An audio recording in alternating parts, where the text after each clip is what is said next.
हरियाणा के करनाल जिले का एक प्रसिद्ध गांव गगशिणा, यूं तो लोग इसे एक दबंग गांव के नाम से जानते हैं, लेकिन आज हम आपके साथ इस गांव की कुछ ऐतिहासिक जानकारियां साझा करेंगे। इस गांव के लोगों ने बताया कि इस गांव में जो संधू गोत्र के लोग रहते हैं, उनके बुजुर्ग पंजाब के पट्टी सरियाली से आकर यहाँ पर बसे थे। और उन्होंने यह भी बताया कि उस समय इस गाँव में गुज्जर जाति के लोग भी रहते थे। संधू गोत्र है जो इनका बड़ा था हरी नाम का क्षत्रिय था। अफगानिस्तान के चले गए, अफगानिस्तान से आए पंजाब, जो हमने सुनी है पट्टी सरियाला। वहाँ से फिर ये जो भी जात भाई थे अलग अलग, एक तो इनके नाम से कोतकला गाँव है, उसको हम बड़ा भाई मानना है, ये गगशिणा छोटा भाई है।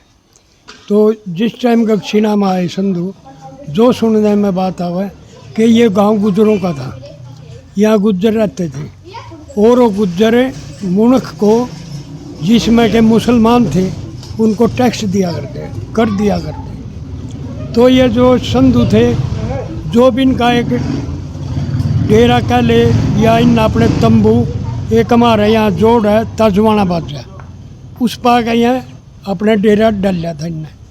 और जो यहाँ के गुज्जर टैक्स देने गए मुल्क को, तो वो इन्होंने पकड़ लिए और उनको बोला भाई कहाँ जा रहे हो कि मुसलमान को टैक्स देगा। तो जो अनाज था वो हमारे संधुओं ने इनका वहीं रखवा लिया और बोल दिया जाओ भाई मुसलमान को बोल दो मारे चले जाएंगे आगे। तो वहाँ लड़ाई हुई थी, जब ये गाँव आबाद हुआ था गुज्जर यहाँ से चले गए थे।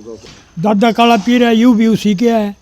ये इनकी दादा काला पीर की पैदाइश है यहाँ की पट्टी सरियाला की, पंजाब की। इसकी ज़्यादा मान्यता है, संधू करते हैं। जो भी संधुआ का गांव जाऊँ भी है, यहाँ दादा काला पीर की जरूर समाधि मिलेगी। इस गांव के लोगों ने यह भी बताया कि इस गांव से खेड़ी मान सिंह, खेड़ी मुनक और कैथल जिले के गांव पीडल में जाकर भी लोग बसे हैं। इस गांव की कुल आबादी 10,500 से अधिक है और इस गांव में 7,500 से अधिक मतदाता हैं। इस गांव का रकबा बताएं तो इस गांव का जो रकबा है वो 48,000 बीघा से ज़्यादा का रकबा है। और इस गांव की सबसे बड़ी खूबसूरती यह है कि इस गांव में खेलों पर बहुत ध्यान दिया जाता है। इस गांव में बहुत सुंदर एक स्टेडियम है जहां पर खेलों के साथ साथ जिम की भी अच्छी व्यवस्था है। इस गांव की गलियों को आप बहुत खूबसूरत और बहुत साफ़ सुथरा देख सकते हैं। इस गांव में लगभग 20-25 सार्वजनिक स्थान हैं, जिनमें चौपालें, स्कूल, स्टेडियम, सार्वजनिक हॉस्पिटल आदि हैं और सभी के सभी बहुत व्यवस्थित और बहुत सुंदर हैं।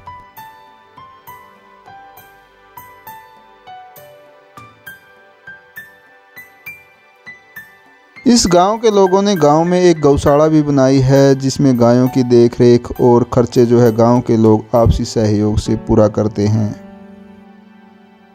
गांव गगशिणा में जो ये गौशाला है, ये कब शुरू की थी, किस किस का सहयोग है या गांव का ही सहयोग है, और कितनी गायें हैं, किस तरह से आप लोग इसको मेंटेन रखते हो? ये 2016 में शुरू हो गई थी और 5 गांव का सहयोग है। 5 गांव मिलजुल कर चला रहे थे, बढ़िया सेवा करते खूब गाया की, और अपने बलबूते पे ही ज़्यादा चला रहे, कोई वो बाकी सहयोग नहीं है बाहर का। कोई 400 के आसपास गायें हैं। गायें इधर उधर ज़्यादा घूमया करें थी, बस 5 ये मिलकर ने सारे गाँव भाई यहाँ पे गौशाला खोल रहे हैं, ताकि ये गाँव इधर उधर नहीं घूमती फिर धक्के खाती फिर आगे थी बेचारी।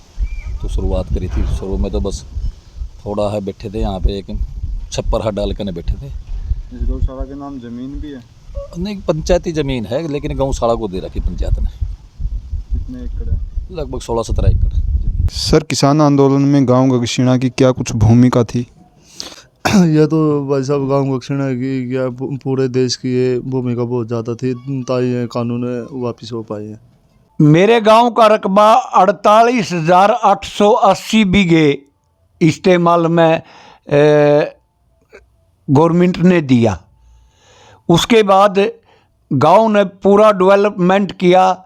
आज मेरे गांव में एक बौनी से ज़्यादा, जिसको 52,000 बीघे बोलते हैं, उससे 1.5 ज़मीन हो रही।